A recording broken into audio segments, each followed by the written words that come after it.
పృథ్వీరాజ్ గారు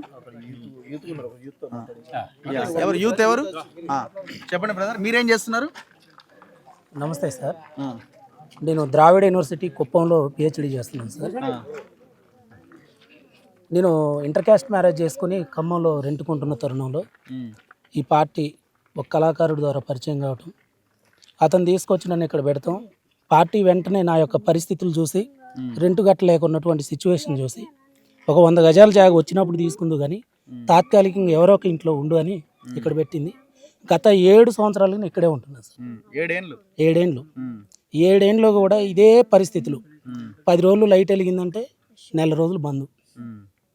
కొన్ని 10 సార్లు వైర్ కట్ చేశారు.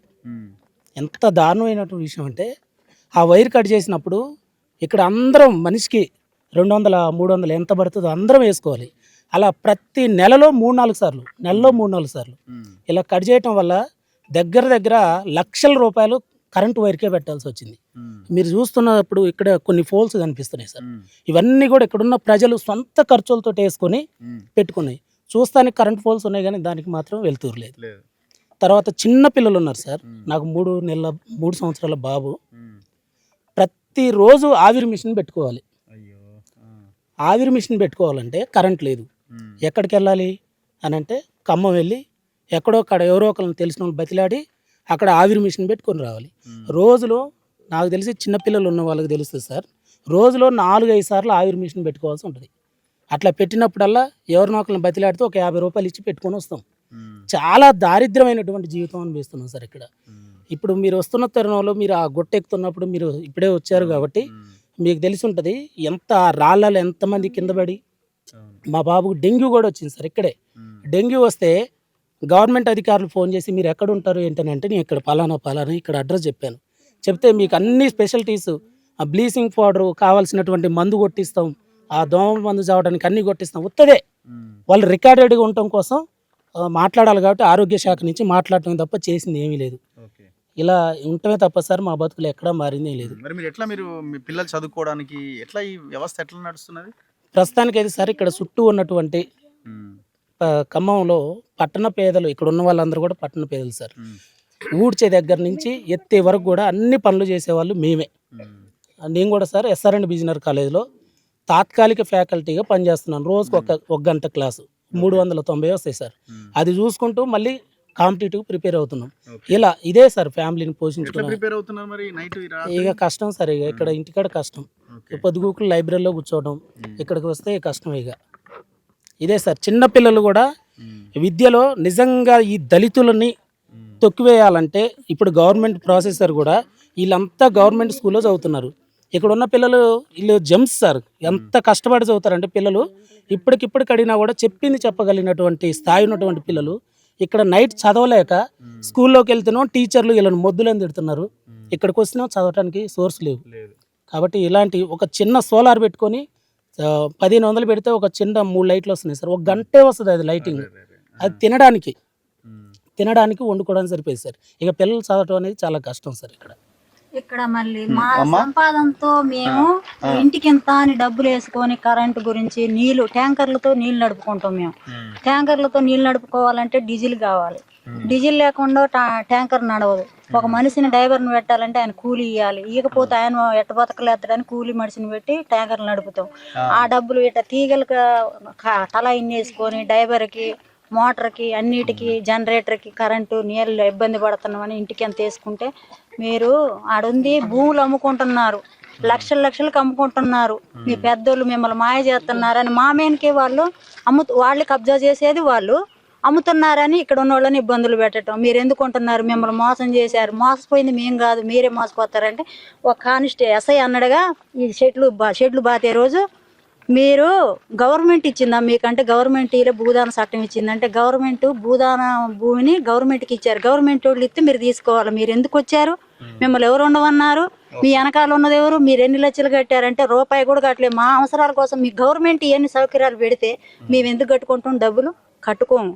మీరు ఇవ్వట్లేదు కాబట్టి, గవర్నమెంట్ ఇవ్వట్లేదు కాబట్టి మా సొంత శక్తితో వచ్చే కూలి ఇళ్లలో పాచి పనులు చేసి కూరగాయలు అమ్ముకొని తల ఎంత వెనకేసుకొని ఈ చీకటి బతుకులు బతుకుతున్నాం. 8 ఏళ్ల నుంచి కూడా ఇంత అవస్థలు పడుతున్నా గుడ్డి గవర్నమెంట్ వాళ్ళకి ఎందుకు మమ్మల్ని ఇట్లా ఆడుకుంటున్నారు మీరు? మాకెళ్ళి సపోర్ట్ ఉండకుండా ప్రభుత్వానికి సపోర్ట్ ఉంటున్నారు అని అడిగితే మీకేం తెలియదమ్మా పో అని మాట్లాడుతున్నారు వాళ్ళు. అదేంటి జరిగేది ఈడ.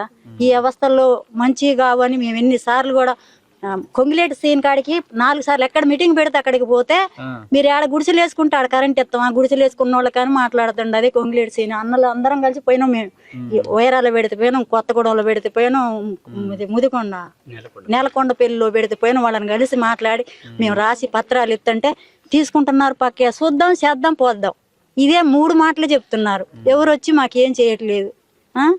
ఏదన్నా అంటేనే ఓట్లు ఏడున్నాయి అంటారు. ఓట్లు మరి ఖమ్మంలోనే ఉన్నాం, మేము కిరాయిలకు ఉన్నాం కాబట్టి 10 ఏళ్ల నుంచి అది అట్లా జరుగుతుందండి. సో కంటిన్యూసా పృథ్వీరాజ్ గారు ఉన్నారు, మాట్లాడదాం. సో ఏంది దారుణం? తెలంగాణ 12 ఏళ్ళు తెలంగాణ వచ్చి మీలాంటి వాళ్ళు తెలంగాణ కోసం పెద్దగా కొట్లాడిరు. సో గొప్పగా కొట్లాడి తెలంగాణ తీసుకొచ్చారు. అరే 3 మంత్రులు ఉన్నారు ఇక్కడ. కొన్ని జిల్లాలకేమో మాకు మంత్రులు లేరని కొన్ని జిల్లాలు కొట్లాడుతున్నాయి. ఈ జిల్లాలో 3 మంత్రులు ఉన్నారు కాబట్టి మొత్తం నిధుల నీళ్ళకే వస్తున్నాయని ఇంకోవైపున నార్త్లో ఉన్న ఎవరు రాకేష్ రెడ్డి గారు లాంటి వాళ్ళు అడుగుతూ ఉంటారు, మొత్తం మీ ఖమ్మం నల్గొండనే తీసుకుపోతారని. వీళ్ళ బతుకులేమో ఇట్లున్నాయి. ఈ దొంగలేమో పదవులు తీసుకొని కనీసం ఈ పేదల్ని పట్టించుకుంటలేరు. అరే కనీసం ఎవడన్నా కరెంట్ ఇవ్వడా? కనీసం నీళ్ళు ఇవ్వరా? బతికే అవకాశం కూడా ఇవ్వరా? కనీసం మానవతా దృక్పథం అనేది ఒకటి ఉంటుంది కదా. మనుషులం మనకు పిల్లలు ఉన్నారు, కొడుకులు బిడ్డలు మనవరాళ్ళు ఉన్నారు. మనం కూడా తినేది అన్నమే, మనం పెండ తింటలేము. మనం కూడా మనుషులమే, పశువులం కాదు, గాడిదలం కాదని కనీసం మంత్రులు ఎమ్మెల్యేలు అనుకోవాలి కదా, ఇక్కడ ఉన్న లీడర్లు అనుకోవాలి కదా. ఎందుకు అనుకోవట్లే? ఇంత ఘోరమా? ఇంత అన్యాయమా? యాక్చువల్గా దేశం మొత్తంలో అనవసరంగా యూపీ బీహార్ను గూండారాజు రౌడీ రాజు అని చెప్పని బ్రాండ్ వేసారు. కానీ అసలు తెలంగాణ ఇప్పుడు ఇది వచ్చినాక చూసినా చాలా సంఘటనలు చూసినా కానీ తెలంగాణ ఒరిజినల్గా గూండారాజు ఇక్కడ ఉన్నది, రౌడీ రాజ్యం ఇక్కడ ఉన్నది. రాజకీయ గూండారాజు, రాజకీయ రౌడీ రాజు. బతుకు తెరువు లేక వెనకట చంబల్ వ్యాలీలో పోయి తుపాకులు పట్టి పోయినోళ్ళు కాదు. అక్కడ ఉన్న భూస్వామ్య వ్యవస్థకు వ్యతిరేకంగా కాకుండా ప్రజాస్వామ్యాన్ని ఇప్పుడు మన ఖమ్మంకి వచ్చిన తర్వాత ఈ కలెక్టర్ ఆఫీస్కు కూతవేటి దూరంలో ఉన్న దగ్గర గడ్డపార పెట్టి ప్రజాస్వామ్య గుండెను చీల్చుతున్నారు వీళ్ళు మొత్తం ఎక్కడిదక్కడ. అది ఎట్లా కోర్టు ఆర్డర్ ఉన్న తర్వాత కూడా కోర్టులు కూడా ఇక్కడ ఏం పనిచేయాయి. అంటే ఈ రాజకీయ గుండాలు ఉన్న దగ్గర కోర్టులు పనిచేస్తలేవు, కానూన్లు పనిచేస్తలేవు. ప్రభుత్వాలు ఇచ్చినటువంటి పట్టాలు కూడా వాళ్ళే ప్రభుత్వాలు ఆంధ్రప్రదేశ్ ఉన్నప్పుడు ఇక్కడ పట్టాలు ఇస్తారు, ఇంటి స్థలం అప్పగింత పత్రాలు ఇచ్చిన తర్వాత కూడా వాళ్ళు చూడరే మీ ప్రభుత్వాలే ఇచ్చినాయి. నువ్వు మాట్లాడతావు కదా ఇందిరాగాంధీ ప్రభుత్వం అని చెప్పి ఇందిరమ్మ రాజ్యం అంటావు, రాజశేఖర రెడ్డిని గొప్పగా మాట్లాడతావు. మొత్తం ఉన్నది చూడు ఇక్కడ ఎవరెవరు ఇక్కడ చూడు నాయన, రేవంత్ రెడ్డి, రాహుల్ గాంధీ, ప్రియాంక గాంధీ, సోనియా గాంధీ, ఇగో ఈడున్న పొంగులేటి శ్రీనివాసరెడ్డి, మొత్తం మీరంతా దోపిడి దొంగలు మీరంతా. ఇప్పుడు వీళ్ళు కటిక పేదరికంలో ఉన్నటువంటి వాళ్ళు ఇప్పుడు అక్కడనేమో ఇల్లీగల్ గా హైదరాబాద్ లో ఫామ్ హౌజులు, డ్రీమ్ హౌజులు లెక్క కట్టుకున్న వాళ్ళందరూ ఇల్లీగల్ గా ల్యాండ్లలో కబ్జాలు చేసి కట్టుకున్నటువంటి వాళ్ళ ఫామ్ హౌజులు మొత్తం అట్లనే ఉంటాయి. ముఖ్యమంత్రి అన్న ఇల్లు కూడా మంచిగానే ఉంటది. వాళ్ళకి ఎవడు ఇయ్యలే. ఇల్లీగల్ గా కానూన్కు వ్యతిరేకంగా దుర్మార్గంగా కబ్జాలు చేసి కట్టినటువంటి భూములు వాళ్ళే. ఇక్కడ వీళ్లకు భూదాన్ వాళ్ళకి సర్వ అధికారాలు ఉంటాయి. ఈ భూమి మీద సర్వ అధికారాలు ఉంటాయి వాళ్ళకి ఇచ్చినటువంటి పేదోళ్ళ భూముల మీదనేమో వీళ్ళు ప్రతాపం చూసి ఎంత రాక్షసత్వం అంటే ఎంత చక్కగా మాట్లాడింది ఆ బిఎడ్ చదివినటువంటి ఆ చెల్లె. ఈ పిల్లలందరూ మా స్కూల్కి పోతే టీచర్ కొడుతుంది ఎందుకంటే హోంవర్క్. అరే ఇది ఎక్కడ చీకటి పాలన, చీకటి రాజ్యం, ఇది ప్రజారాజ్యం కాదు, చీకటి రాజ్యం, కందిళ్ళ రాజ్యం. ఇప్పుడు ఇన్నేళ్ల తర్వాత వచ్చిన తర్వాత కూడా వీళ్ళు చేసిన పాపం ఏంటిది అంటే ఇది వీళ్ళకి ఇచ్చినప్పుడు కలెక్టరేట్ అక్కడనే ఉండేనా? అప్పటికి రాలే కదా. అది గది మీతో అని చెప్పాలనే. అంటే ఒకవేళ వాళ్ళకి అందరికి అనిపించచ్చు ఇది ధరున్న భూమి కదా అనిపించచ్చు. వీళ్ళు వచ్చిన తర్వాత నీ కలెక్టరేట్ ఇక్కడ తీసుకొచ్చి పెట్టినావు కదా. ఇది జనానికి తెలవాలనే ఉద్దేశంతో చెప్తున్నా నేను. మీరు తీసుకొచ్చి పెట్టుకొని ఇక్కడ వెనకట ఈ అమితాబ్ బచ్చన్ సినిమాలు ఇవన్నీ ఉంటుండే. ఇలాంటి ఒక చిన్న జాగా దగ్గర పంచాయతీ అయ్యి వాడు పెద్ద బిజినెస్ మ్యాన్ ఉంటాడు. ఆ బిజినెస్ మ్యాన్ వాడు వచ్చి ఈ భూముల మీద వచ్చి కొట్లాడతాడు. సేమ్ అట్లనే ఉన్నది ఇప్పుడు. సేమ్ ఒక 50 ఏళ్ల కింద స్టోరీ ఎట్లున్నాయో ఇప్పుడు సేమ్ అట్లనే ఉన్నది. ఇక్కడ ఉన్నటువంటి 3 మంత్రుల హ్యాండ్ ఇన్ల బరాబర్ ఉన్నదని చెప్పి జనాలే చెప్తున్నారు. ఇక్కడ మీ హస్తాలు లేకుండా బట్టి కావచ్చు, పొంగులేటి కావచ్చు, తుమ్మల కావచ్చు, తుమ్మల నాగేశ్వరరావు కావచ్చు, ఈ 3 హ్యాండ్ లేనిది ఇక్కడ 400 మంది పోలీసులు రారు. ఇక్కడ 1500 మంది గుండాలు రౌడీలు వచ్చి కోర్టు ఆర్డర్ ఉన్న తర్వాత కూడా మీరు ఇక్కడ పాటకులు పెట్టి తర్వాత గోడలు కట్టి వీళ్ళని ఇక్కడ పక్కకు వారేసి కనీసం కరెంటు కూడా ఇవ్వకుండా, అంటే ఎంత దౌర్జన్యంగా దుర్మార్గంగా ఎంత ఓపెన్గా కబ్జా కోర్లు మీరు అనేది తెలుస్తున్నది కాంగ్రెస్ ప్రభుత్వం. గతంలో ఉన్నటువంటి బీఆర్ఎస్ ప్రభుత్వం కూడా దీనికి అతీతం కాదు. ఇది చాలా దుర్మార్గమైన పని. జనం కూడా ఇక చూడండి, మీరు కూడా అందరూ కూడా కడుపులో తలకాయ పెట్టి కాళ్ళు మొక్కో లేకుంటే పైసలు ఇచ్చో ఆయన మందు సీసాలు ఇచ్చో బిర్యానీ పొట్లాలు పంచంగానే జనాలు ఉరికురికిపోయి పొంగిలేడి దగ్గర బొచ్చడు పైసలు ఉన్నాయని చెప్పి పొంగిలేడి పైసలు ఇస్తాడని చెప్పి పొంగిలేడిని తీసుకొచ్చి అక్కడ పెట్టిరు. మీ దాంట్లోకి వెళ్ళి ఇక్కడికి వెళ్ళి నాయకులు వస్తే గటువంటి వాళ్ళు కనుక మంచోళ్ళు నిజాయితీ పరులు వస్తే మీ సైడ్ నుంచి కొట్లాడే అవకాశం ఉంటుంది. వాళ్ళను మీ రైట్స్ ఏమైనా ఉండేటివి ఉంటాయి. మీ మనవన్లు, మీ మనవరాన్లు, మీ బిడ్డలు, మీ అక్క చెల్లెన్లు మీరేమో మంచిగా ఆలిషాన్ ప్యాలెస్లలో ఉండాలి, ఇల్లీగల్గా కట్టుకున్నటువంటి ప్యాలెస్లలో ఉండాలి. ప్రజలు మాత్రం వాళ్లకు కానూను ప్రకారంగా ఇచ్చినటువంటి భూముల ఉంచేటందుకు మాత్రం మీకు ఇష్టం అయితలేదు. పేదోళ్ళ బాయి ఇక్కడ అందరి ఇళ్ళలో ఏదో ఒక పని చేసి ఉంటారు. ఇక్కడికి వెళ్ళి వచ్చిన వాళ్ళు మొత్తం ఒకరు ఎలక్ట్రీషియన్ పని చేసి ఉంటారు, ఒకరు ఆటో పని చేసి ఉన్నారు, ఒకరు మేస్త్రి పని చేసేటోళ్ళు, ఆటోలు నడిపేటోళ్ళు ఉన్నారు, ఇస్త్రీ బట్టలు చేసేటోళ్ళు ఉన్నారు, అట్టి పండ్లు అమ్మేటోళ్ళు ఉన్నారు కావచ్చు, ఉల్లిగడ్డలు అమ్మేటోళ్ళు ఉన్నారు కావచ్చు. కనీసం మీ కనికరం అనిపిస్తలేదా? మీ తోటి మనుషులు, తోటి మానవులు ఇక్కడ ఇబ్బంది పడుకుంటా, కరెంటు లేకుండా బడులకు కూడా కిలోమీటర్ దూరం నడుచుకుంటా పోతుంటే మీకు మళ్ళీ ఇంకోటేంది, మీ అయ్య జాగీర్ కాదు, మీ చిన్నయ్య జాగీర్ కాదు, నీ బామ్మడి ఆస్తి కాదురా నాయన. మీ ఆ మంత్రులకు చెప్తున్నా నేను, ఇది ప్రభుత్వం ఆస్తి, ప్రజల ఆస్తి. అది వాళ్ళు ఇల్లీగల్గా కబ్జాలు చేసి ఉండలే కదా ఇక్కడ. ప్రభుత్వ భూములల్లా ప్రభుత్వం ఇచ్చిన భూమిలో వాళ్ళు ఉన్నందుకు మీకు ఇవాళ కలెక్టర్ ఆఫీస్ ఇక్కడ పక్క కనబడంగానే మీకు మొత్తం కాసులు బంగారు నాణాలు మొత్తం మీ కళ్ళలో కనబడుతున్నాయి కావచ్చు. కానీ ఇక్కడ వీళ్ళ జీవితం వీళ్ళ భవిష్యత్తుకు సంబంధించినటువంటి అంశం ఇక్కడ ఉన్నదంతా మంచినీళ్ళు లేకుండా సిగ్గుండాలే మీకు. ఆడ ఉండి బిస్లరీ బాటిళ్ళు, పెద్ద కంపెనీల బాటిళ్ళు, కూల్ డ్రింకులు, మీ డ్రీమ్ హౌజర్లో కూర్చొని విలాసాలు, ఫారెన్ స్కాచ్లు లాగుకుంటా బతుకుతున్నారు కదా. వీళ్ళ మంచినీళ్ళు కూడా గగనమవుతున్నాయి వీళ్ళకు. గింత దారుణంగా, గింత దరిద్రంగా ఈ కాలంలో 78 సంవత్సరాలు 78 సంవత్సరాలు అవుతుంది ఈ భారతదేశానికి స్వతంత్రం వచ్చి. స్వరాజ్యం వచ్చిందిరో, స్వతంత్రం వచ్చిందో అని పాటలు పాడుకుంటా తిరుగుడు కాదు. ఇగో ఏ స్వరాజ్యం స్వతంత్రం ఎక్కడ వచ్చింది? నడి బాజార్లో కూని అవుతున్నది, రేప్ చేయబడుతున్నది, మాస్ దాడికి గురవుతున్నది. ఇక్కడ ప్రజాస్వామ్య విలువలు మొత్తం కంప్లీట్గా. ముగ్గురు మంత్రులు ఉన్న తర్వాత కూడా, ముగ్గురు మంత్రి ఏంది, వడ్డిచ్చేటోడే వాడు దుర్మార్గుడు, దొంగల చేతులనే రాజ్యం ఉన్న తర్వాత, ఇగో దోపిడిదారుల చేతులనే రాజ్యం ఉన్న తర్వాత, డకైట్ల చేతులలో రాజ్యం ఉన్న తర్వాత పేదోళ్ళ పరిస్థితి ప్రజాస్వామ్య దేశంలో, బయటి దేశాల్లో బొచ్చడు చెప్తున్నారు గొప్ప ప్రజాస్వామ్య దేశం నాది. ఈ ముఖ్యమంత్రి అయితే చెప్తున్నారు ట్రిలియన్ల ఎకానమీ అని చెప్పుకుంటూ తిరుగుతున్నారు. నీ బొందల పోసుకోవాలని నీ ఎకానమీ పాడుగాను. ఇగో జనాలకు బతుకులేనటువంటి ఉన్న దాంట్లో హక్కుల గురించి కనీసం గొంతెత్తి మాట్లాడితే ఆడోళ్ళ మీద కూడా కేసులు పెడుతున్నారట. ఎన్ని కేసులు తల్లి చెప్పింది, మేము సచ్చినా మంచిదే ఇక్కడనే బొంద పెడతాం కానీ ఖాళీ చేయమని. అమ్మ మీరు అట్లనే ఉండరు, మీరందరూ అట్లనే ఉండరు, మీకోసం కొట్లాడేటోళ్ళం మేము కూడా ఉన్నాం. ఏం చేస్తారో చూద్దాం. 64 ఎకరాలు కదా, 62 ఎకరాల 7 గుంటలు కదా, 64 గజాలు కూడా వదలకండి మీరు. ఏ శక్తి వస్తుందో చూద్దాం. ఇక్కడ ఇది ఒక నందిగ్రామ్ కావాలి. ఇక్కడ మొత్తం ఒక పోరాటం, జగిత్యాల జైత్రయాత్ర లెక్క కావాలి ఈ పోరాటం మొత్తం. మీరు గట్టిగా ఉండండి, మేమున్నాము. ఏ టైం అంటే ఆ టైం. నేను ఇక్కడ దానికి వచ్చే వరకు రఘు చెప్తుంటే మా సీన్ చెప్తుంటే నాకు అర్థం కాదు. ఈ దానికి వచ్చినాక చూసినా ఇంత ఘోరం, ఇంత అన్యాయమా, ఇంత దారుణమా, ఇంత దరిద్రంగా ఉన్నామా, మనుషులమా మనం? ఏంటిది గింత చీకట్లా ఇక్కడ ఇన్నేళ్ల తర్వాత కరెంట్ ఇయ్యరా? నీ కొట్లాట పంచాయతీ ఏదైనా ఉంటే తర్వాత చూసుకోవాలి కానీ నీళ్లు కరెంట్ ఇయ్యరా మనుషులకు? జంతువులకు అడవిలలో పోతే జంతువులకు పెడుతున్నారు నాయన. ఇట్లా పెట్టి బకెట్లు పెట్టి పెద్ద కుంటలు పెట్టి జంతువులకు పెడుతున్నారు. ఎక్కడెక్కడికో చిత్తపురులు పట్టుకొస్తున్నారు, పులులు పట్టుకొచ్చి అడవిలలో పెట్టి వాటికి పెద్ద లాండ్లు పెట్టి వందల కోట్ల రూపాయలు ఖర్చు పెడుతున్నారు కదా వాటికి. మనుషులయ్యా, ఇగో భవిష్యత్తు భారతదేశ భవిష్యత్తు చూడు ఎట్లున్నదో చూడండి.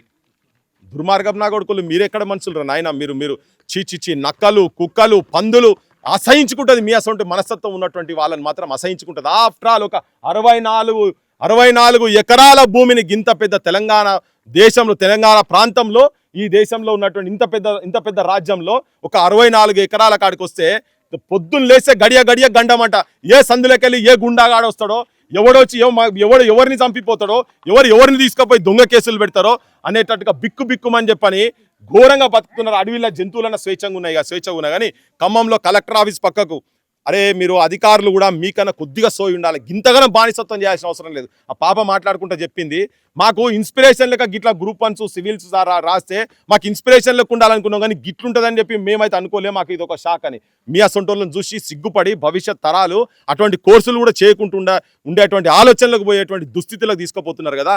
ఇది చాలా దారుణం. అన్ని మీడియా సంస్థలకి అందరు ఉన్నారు. మీరు అంటారు కదా అన్ని రాజకీయ పార్టీలుగా సిపిఐ ఓడు ఉన్నాడట, సిపిఎం ఓడు ఉన్నాడట, బీఆర్ఎస్ ఓడు ఉన్నాడు, కాంగ్రెస్ ఓడు ఉన్నాడు, బీజేపీ ఓడు ఉన్నాడు. అన్ని రాజకీయ పక్షాలు ఉన్నాయి. ప్రజలకు కూడా చెప్తున్నా, అన్ని రాజకీయ పక్షాలు ఉన్న తర్వాత కూడా ప్రజలు అతి బలవంతులు. వీళ్ళందరినీ మోకాల మీద ఈడ నడిపించేటట్టుగా తయారు చేసే చైతన్యం మీ లోపల తీసుకురాండి. మీరు గట్టిగా ఉండండి. ఏది ఉన్నా కానీ హైదరాబాద్లో లొల్లి పెట్టాలన్నా ఏది పెట్టాలన్నా మేము కూడా ఏడ మాట్లాడినా కాబట్టి మాట్లాడతాం. మొట్టమొదలు మీరు దేశం గురించో రాష్ట్రం గురించి ఫ్యూచర్ సిటీ అంటారు కదా, ఇగో ఇది వీళ్ళ ఫ్యూచర్ గురించినా ఎవరి ఫ్యూచర్ గురించి నీ ఫ్యూచర్ సిటీ కడుతున్నావో అడుగుతాం. వీళ్ళ కరెంటు కావాలి, వీళ్ళకు బడులు కావాలి, వీళ్ళకు సౌకర్యాలు కావాలి. ఇవన్నీ మేము మాట్లాడతాం. అమ్మ మీరు ఎవ్వరు కూడా మన స్థైర్యం అటు ఇటు కానివద్దు. నేను అడిగిన ఇప్పుడు కోర్టు ఆర్డర్ ఉన్న తర్వాత మీరు ఎందుకు కట్టనిచ్చిరని పొద్దున్న లేస్తే మళ్ళీ కోర్టులలో వేసి జైళ్ళలో పెట్టి యాడ పిల్లగానని కొట్టి చంపుతారో, రోకల్ బండలు ఎక్కడికి ఎక్కిస్తారో, ముసళ్ళు ఎక్కడ ఎక్కిస్తారో అని భయపెట్టి పోలీసులే వచ్చి నీదని పోలీసు ఎవడా నీకేం తెలుసు కానూను, నువ్వు జడ్జి ఎవరు జడ్జి ఇచ్చిన ఆర్డర్లు ఉన్నాయి కదా ఇక్కడ, అది ఇంప్లిమెంట్ చేయబట్టు నువ్వు వచ్చి ఆర్డర్లో చెప్పేది ప్రభుత్వం ఇవ్వాలి. భూదాన్ భూములు ఎవరైనా అయ్యా జాగిరే భూదాన్ భూములు, అది పేదోళ్ళ గురించే కదా ఉన్నాయి.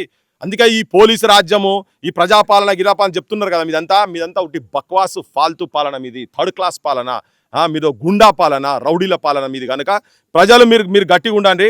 బరాబర్ దీన్ని ఇష్యూ తీసుకుపోదాం.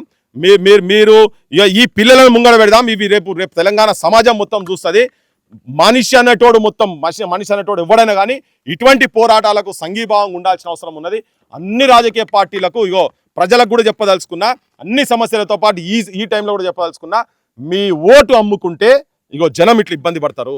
వీళ్ళందరూ మీ అన్నదమ్ములు, మీ అక్కజెల్లెన్లు, ఈ చిన్న పిల్లలు, ఈ దేశ భవిష్యత్తు, తెలంగాణ తరాల భవిష్యత్తు. వీళ్ళు మీరు ఓటు నమ్ముకుంటేనే ఇటువంటి దరిద్రానికి దారి తీస్తుంది. కాబట్టి దయచేసి ఓటు అమ్ముకోకండి. ప్రత్యక్షంగా పరోక్షంగా ప్రతి ఇంటికి మన ఓటు అమ్ముకుంటే ఇటువంటి దుర్మార్గాలు జరుగుతూనే ఉన్నాయి కనుక ప్రజలకు అది ముఖ్యంగా చెప్పదలుచుకున్నాను. Thank you. So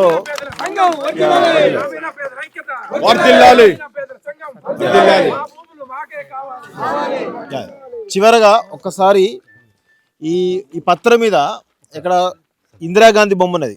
so Indira Gandhi బొమ్మ మీద ఈ 64 ఎకరాల భూములను ఈ పేదవాళ్ళకి ఇస్తే, ఇక్కడ ఉన్నటువంటి 3 మంత్రులు ఇందిరాగాంధీ ఇచ్చినటువంటి ఈ కానూన్ను, ఈ యొక్క పేపర్ను కాదని చెప్పేసి ఈ భూమిని రేప్ చేస్తున్నారు. వీళ్ళు నిర్దాక్షిణ్యంగా రేప్ చేస్తున్నట్టు కనబడతా ఉంది.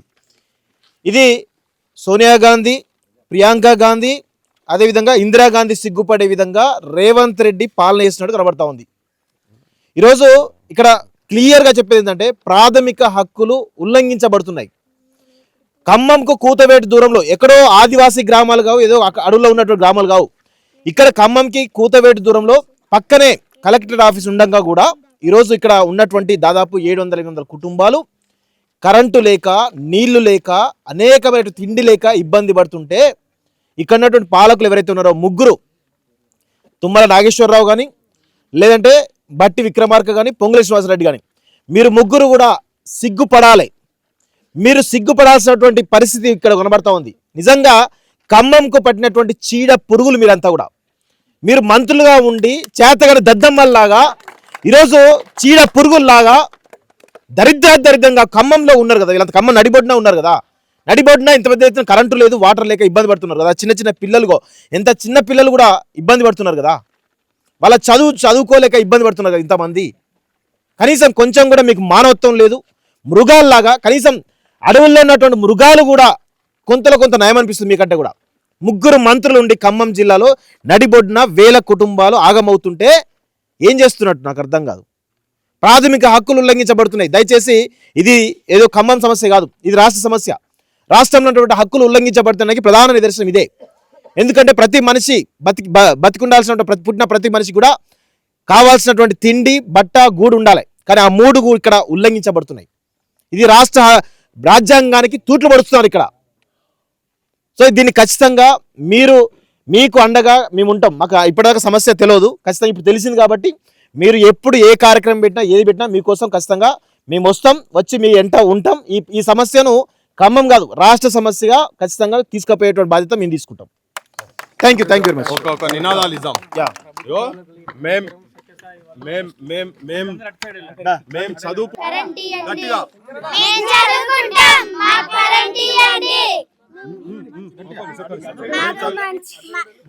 మేము చదువుకుంటాం, ఇంకా గట్టిగా మాకు దూపు అవుతుంది, మంచినీళ్ళు కావాలి. అయితుంది మంచి నీళ్లు కావాలి ఓ ముఖ్యమంత్రి మేం చీకట్లో ఉన్నాము మా కరెంట్ ఇయ్యండి మా టీచర్లు మమ్మల్ని కొడుతున్నారు మాకు నీళ్లు కావాలి తాగేటందుకు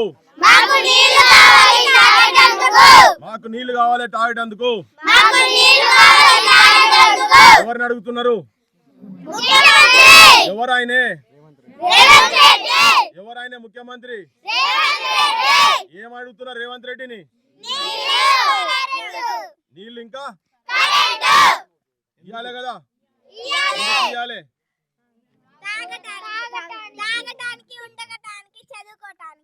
వెరీ గుడ్ సాధిద్దాం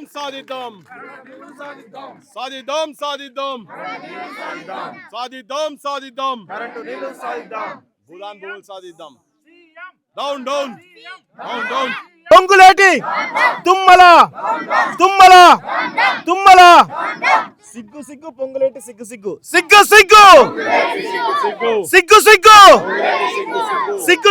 తుమ్మల సిగ్గు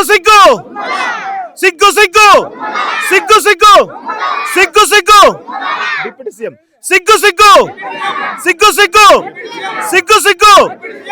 ఇప్పటి వరకు ఎట్లా ఉంటున్నాం అనే దాంట్లో సత్యసాయి ట్రస్ట్ వాళ్ళు 8 ఏళ్లుగా నాకు ఒక ట్రాక్టరు ట్యాంకర్ ఇచ్చారు.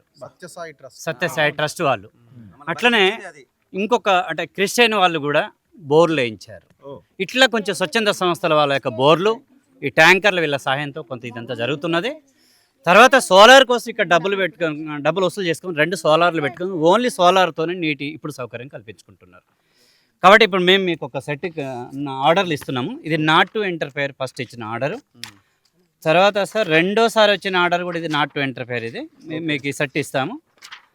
తర్వాత మూడోసారి వచ్చినటువంటిది తీసుకొచ్చిన not to demolition water power కావాల్సినటువంటి ఆర్డర్ ఇది. దాని తర్వాత 62 ఎకరాల 7 గుంటలకు నాట్ టు ఇంటర్ఫేర్ ఆర్డరు. దాని తర్వాత 2023లో కూడా పెద్ద గొడవలు జరిగిన తర్వాత ఊరు వరకు నాట్ టు ఇంటర్ఫేర్, ఖాళీ ప్లాట్ వరకు స్టేటస్కు. దీని లేఅవుట్ ఇది. ఇక్కడ ఈ భాగంలో ఫారెస్ట్ వాళ్ళు ఇటు ఆక్రమించారు.